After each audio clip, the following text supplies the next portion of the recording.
মিথুন ৰাশিৰ জাতক জাতিকাসকল নিজৰ লগৰ মানুহতকৈ শ্ৰেষ্ঠ হোৱাত কোনো মহত্ব নাই।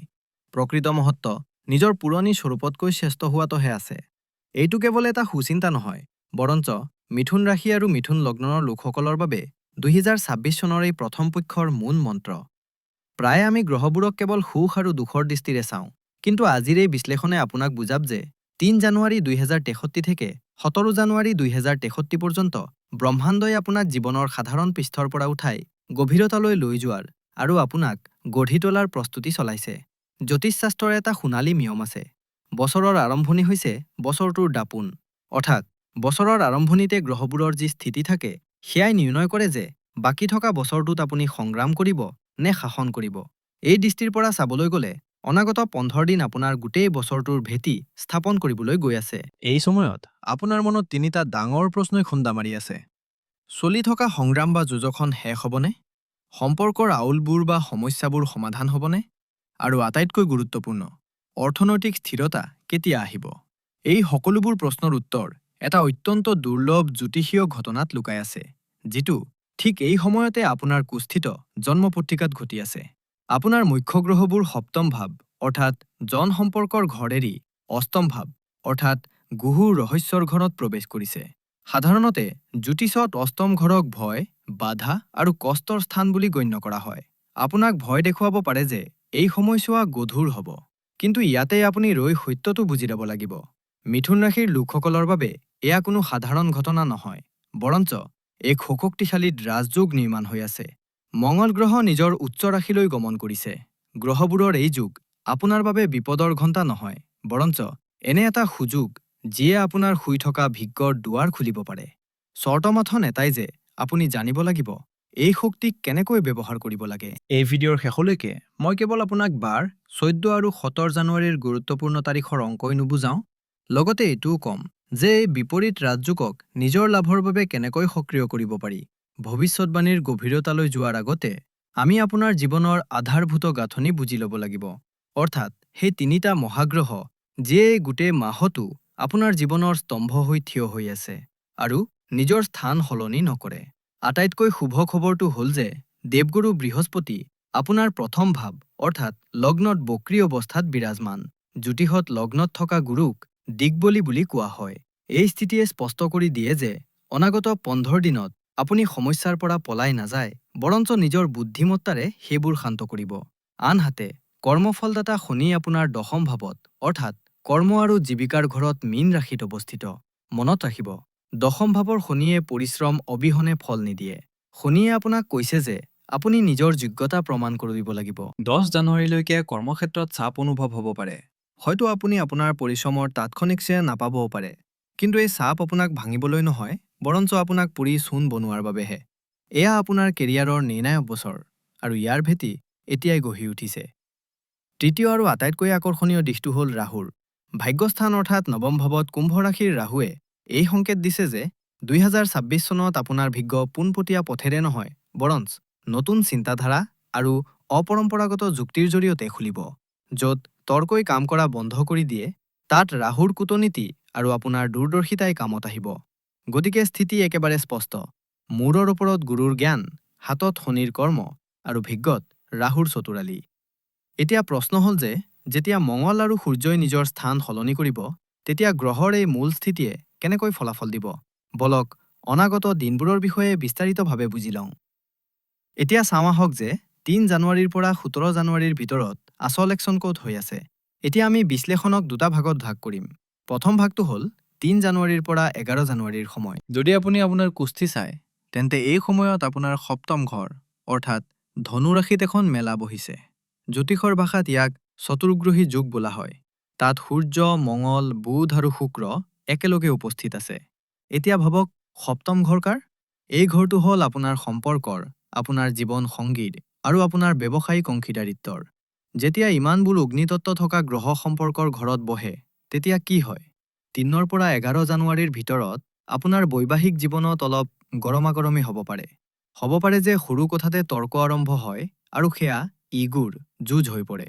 মঙ্গল আৰু সূৰ্যৰ শক্তিয়ে আপোনাৰ জীৱন সংগীৰ স্বভাৱ অলপ উগ্ৰ কৰি তুলিব পাৰে। কিন্তু ইয়াত এটা ভাল কথাও আছে, গুৰুৰ দৃষ্টি। লগ্নত বহি থকা গুৰুৱে নিজৰ সপ্তম দৃষ্টিৰে এই সপ্তম ঘৰটোক চাই আছে।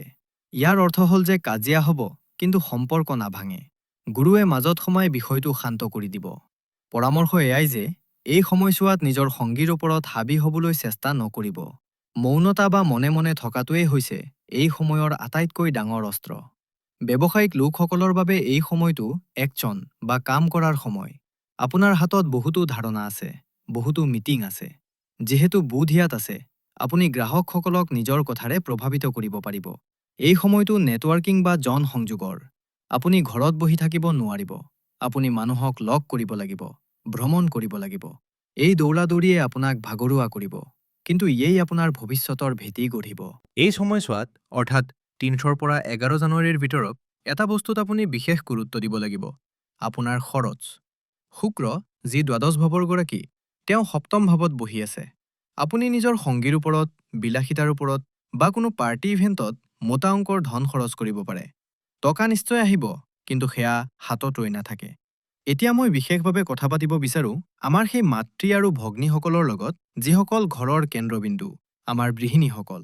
চাওক, আপুনি ঘৰৰ সেইটো খুঁটা যাৰ ওপৰত গোটেই পৰিয়ালটো থিয় হৈ থাকে। মিথুন ৰাশিৰ গৃহিণীসকলৰ বাবে এই ১৫ দিন দুটা বেলেগ বেলেগ অংশত ভাগ হৈ আছে। আৰম্ভণিৰ দিনবোৰত, অৰ্থাৎ ৩ৰ পৰা ১১ তাৰিখলৈ, আপোনাৰ সপ্তম ঘৰত বহুত গৰম আছে। হ'ব পাৰে যে আপোনাৰ স্বামীৰ স্বভাৱ অলপ খং উঠা বিধৰ হ'ব, বা তেওঁৰ ওপৰত কামৰ বহুত চাপ থাকিব পাৰে, যাৰ খং ঘৰত ওলাব পাৰে।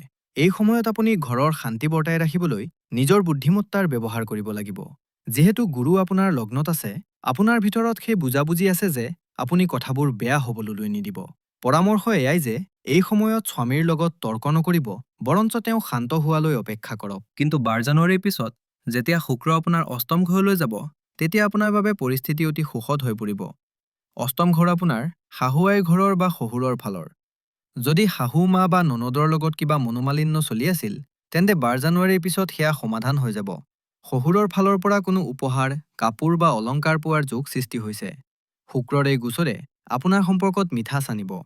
আন এটা আকৰ্ষণীয় কথা, ১৭ জানুৱাৰীত যেতিয়া মঙল অষ্টম ঘৰত উচ্চ হ'ব, তেতিয়া এইটো আপোনাৰ সাঁচতীয়া ধন বা গাদীৰ বাবে বৰ ভাল। গৃহিণীসকলৰ টকা সাঁচি ৰখাৰ অভ্যাস থাকে। এই সময় আপোনাৰ সেই গুপ্ত সঞ্চয় বঢ়োৱাৰ, স্বামীৰ ধন বৃদ্ধি হ'ব, যাৰ পোনপটীয়া লাভ আপুনি পাব।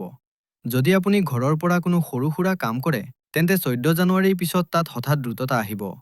মাথো এটা বস্তুৰ ধ্যান ৰাখিব: ১৪ জানুৱাৰীৰ পিছত কামৰ বোজাৰ বাবে কঁকালৰ বিষ বা ভৰিত ভাগৰ অনুভৱ হ'ব পাৰে। নিজক অৱহেলা নকৰিব, নিজৰ স্বাস্থ্যক অগ্ৰাধিকাৰ দিয়ক। এতিয়া আহোঁ এই ভিডিঅ'ৰ আটাইতকৈ গুৰুত্বপূৰ্ণ অংশলৈ: ১২ জানুৱাৰীৰ পৰা ১৭ জানুৱাৰী। এয়াই সেই সময় যেতিয়া খেল সলনি হ'ব। গ্ৰহবোৰৰ এইসমূহে এতিয়া সপ্তম ঘৰৰ পৰা ওলাই অষ্টম ঘৰ, অৰ্থাৎ মকৰ ৰাশিত প্ৰৱেশ কৰিব। অষ্টম ঘৰ হ'ল গোপনীয়তা, হঠাৎ হোৱা ঘটনা আৰু পৰিৱৰ্তনৰ। প্ৰথমতে ১২ জানুৱাৰীত শুক্ৰ অষ্টম ভাৱলৈ যাব। মিথুন ৰাশিৰ বাবে শুক্ৰ পঞ্চম আৰু দ্বাদশ ঘৰৰ গৰাকী। ইয়াত এটা বৰ ধুনীয়া ভাৱত ভাৱমৰ নিয়ম লাগিছে।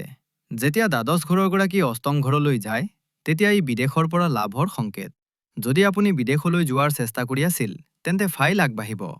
যদি আপুনি আমদানি ৰপ্তানিৰ ব্যৱসায় কৰে, তেন্তে অৰ্ডাৰ পাব। তাৰ পাছত ১৪ জানুৱাৰীত মকৰ সংক্ৰান্তি আছে।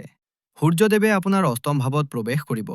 সূৰ্য আপোনাৰ তৃতীয় ঘৰ, অৰ্থাৎ পৰিশ্ৰমৰ গৰাকী। তৃতীয় ঘৰৰ গৰাকী অষ্টম ঘৰলৈ গৈ আছে। তৃতীয় ঘৰ পৰিশ্ৰম, অষ্টম ঘৰ গভীৰতা। ইয়াৰ অৰ্থ হ'ল যে এতিয়া আপোনাৰ পৰিশ্ৰম লোকক দেখুৱাবৰ বাবে নহয়, বৰঞ্চ গভীৰ হ'ব। যিসকল লোক গৱেষণা, IT, ডাটা ছায়েন্স, জ্যোতিষ বা গোপন সেৱাত আছে, তেওঁলোকৰ কেৰিয়াৰ একেবাৰে জিলিকি উঠিব। সূৰ্যই আন্ধাৰ ঘৰলৈ পোহৰ লৈ গৈ আছে, অৰ্থাৎ যিবোৰ সমস্যা এতিয়ালৈকে লুকাই আছিল, সেইবোৰ সন্মুখলৈ আহিব আৰু আপুনি সেইবোৰ সমাধান কৰি ল'ব। আৰু এতিয়া ১৭ জানুৱাৰী। এই পক্ষৰ আটাইতকৈ ডাঙৰ দিন। মঙল অষ্টম ভাৱত প্ৰৱেশ কৰিব আৰু মকৰ ৰাশিত মঙল উচ্চ হয়। এইটো এটা বৰ ডাঙৰ ঘটনা। কিয়? কাৰণ মঙল আপোনাৰ ষষ্ঠ আৰু একাদশ ঘৰৰ গৰাকী। যেতিয়া ষষ্ঠ ঘৰৰ গৰাকী অষ্টম ঘৰলৈ যায়, তেতিয়া ই বিপৰীত ৰাজযোগ সৃষ্টি কৰে। ইয়াৰ অৰ্থ হ'ল শত্ৰুৰ নাশ।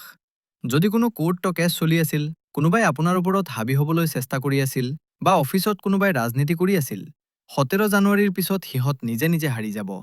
আপুনি যুঁজিব লগা নহ'ব, আপোনাৰ উপস্থিতি বা প্ৰভাৱেই যথেষ্ট হ'ব। আৰু দ্বিতীয় আটাইতকৈ ডাঙৰ ধামাকা, একাদশ ঘৰ অৰ্থাৎ আয়ৰ গৰাকী অষ্টম ঘৰত উচ্চ হোৱাটো। একাদশ ঘৰ লাভ, অষ্টম ঘৰ হঠাৎ বা আকস্মিক। ইয়াৰ অৰ্থ হ'ল হঠাৎ হোৱা বৃহৎ ধন লাভ। এইটো সেই টকা নহয় যিটো আপুনি দৰমহা হিচাপে পায়। এইটো সেই টকা যাৰ আশা আপুনি এৰি দিছিল।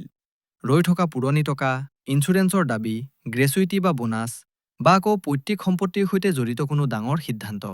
17 জানুৱাৰীৰ পৰা মাহৰ শেষলৈকে আপোনাৰ মুঠ সম্পত্তিত এটা ডাঙৰ জাপ অহাৰ প্ৰবল যোগ আছে।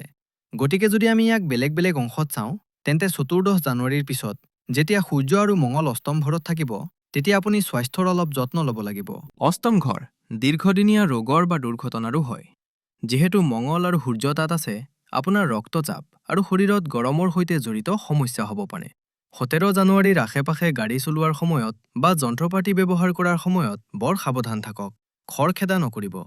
কেৰিয়াৰত যদি আপুনি চৰকাৰী চাকৰিত আছে, তেন্তে কোনো ট্ৰেন্সফাৰ বা দায়িত্বত পৰিৱৰ্তন আহিব পাৰে, যিটো আৰম্ভণিতে হয়তো আপোনাৰ পচন্দ নহ'ব পাৰে, কিন্তু পিছলৈ লাভজনক প্ৰমাণিত হ'ব। প্ৰাইভেট ছেক্টৰৰ সকলৰ বাবে এই সময় অফিচ পলিটিক্সৰ পৰা দূৰত থকাৰ। নিজৰ কাম মনে মনে কৰক, সফলতাই হুলস্থুল কৰিব। সম্পত্তিৰ ক্ষেত্ৰত বুধ যি আপোনাৰ চতুৰ্থ ঘৰৰ গৰাকী, তেওঁ অষ্টম ঘৰলৈ গৈ আছে। 17 জানুৱাৰীৰ পিছত ৰৈ থকা সম্পত্তিৰ বিষয়বোৰ সমাধান হ'ব। যদি আপুনি কোনো ঘৰ বেচিব বিচাৰিছিল আৰু সেইটো বিক্ৰী হোৱা নাছিল, তেন্তে এতিয়া সেইটো বিক্ৰী হোৱাৰ যোগ আছে। নিৰ্মাণ আৰু মেৰামতিৰ কামত দ্ৰুততা আহিব। বন্ধুসকল, গ্ৰহবোৰে নিজৰ কাম কৰি আছে, কিন্তু আমি প্ৰতিকাৰ বা উপায়ৰ জৰিয়তে ইহঁতৰ নেতিবাচক প্ৰভাৱ কম কৰিব পাৰোঁ আৰু ইতিবাচক প্ৰভাৱ বঢ়াব পাৰোঁ। যিহেতু সকলো একজন অষ্টম ঘৰত হৈ আছে, সেয়েহে উপায়বোৰো অষ্টম ঘৰৰ সৈতে জড়িত হ'ব লাগে। আটাইতকৈ প্ৰথম আৰু জৰুৰী উপায় হ'ল শিৱ আৰাধনা। অষ্টম ঘৰ মৃত্যুঞ্জয়ৰ হয় আৰু ইয়াৰ দেৱতা ভগৱান শিৱ। 14 জানুৱাৰীৰ পৰা 17 জানুৱাৰীৰ ভিতৰত যেতিয়া গ্ৰহবোৰৰ ৰাশি পৰিৱৰ্তন হৈ থাকিব, দৈনিক শিৱলিংগত পানী ঢালক আৰু ওম নমঃ শিৱায় মন্ত্ৰ 108 বাৰ জপ কৰক। ইয়ে আপোনাক স্বাস্থ্যজনিত সমস্যা আৰু দুৰ্ঘটনাৰ পৰা সুৰক্ষিত ৰাখিব। এয়া এটা সুৰক্ষা কৱচ। দ্বিতীয় উপায় হ'ল গুপ্তদান। শনি আৰু সূৰ্যৰ প্ৰভাৱ সন্তুলিত কৰিবলৈ 14 জানুৱাৰী অৰ্থাৎ মকৰ সংক্ৰান্তিৰ পিছত কোনো দৰিদ্ৰক কম্বল বা কলা তিল দান কৰক। কিন্তু চৰ্ত এয়াই, এই দান গুপ্ত হ'ব লাগিব। চেলফি লৈ দান নকৰিব। অষ্টম ঘৰ গোপনীয়তাৰ। যিমান গুপ্তদান কৰিব, সিমানে আপোনাৰ ভাগ্য জিলিকিব। আৰু তৃতীয়, নিজৰ বাণী বা কথা বতৰাত সংযম ৰাখিব। বুধ অষ্টম ঘৰলৈ গৈ আছে। নিজৰ মাত কথা মিঠা ৰাখিব, কাৰো নিন্দা নকৰিব, নহ'লে হৈ থকা কামো বেয়া হ'ব পাৰে। গতিকে মোৰ মৰমৰ মিথুন ৰাশিৰ জাতক জাতিকাসকলক 3 জানুৱাৰী থেকে 17 জানুৱাৰী সেই যাত্ৰা পৃষ্ঠৰ পৰা গভীৰতাৰ ফালে যোৱাৰ। আৰম্ভণিতে 11 তাৰিখলৈকে সম্পৰ্কটো অলপ ধৈৰ্য ধৰক আৰু শেষত 12 তাৰিখৰ পিছত পৰিৱৰ্তনক আদৰি লওক। 17 জানুৱাৰীৰ পিছত যেতিয়া মঙল উচ্চ হ'ব, তেতিয়া সাজু থাকক সেই সফলতাৰ বাবে যাৰ অপেক্ষা আপুনি দীৰ্ঘদিন ধৰি কৰি আছিল। ভয় কৰাৰ কোনো কথা নাই, কাৰণ দেৱগুৰু বৃহস্পতি স্বয়ং আপোনাৰ লগ্নত বহি আপোনাক ৰক্ষা কৰি আছে। নিজৰ আত্মবিশ্বাসক কমিবলৈ নিদিব। এয়া 2026ৰ আৰম্ভণি, আৰু আৰম্ভণিয়েই ইমান ধামাকা হৈছে, তেন্তে ভাবকচোন ফলাফল কিমান যে শানদাৰ হ'ব।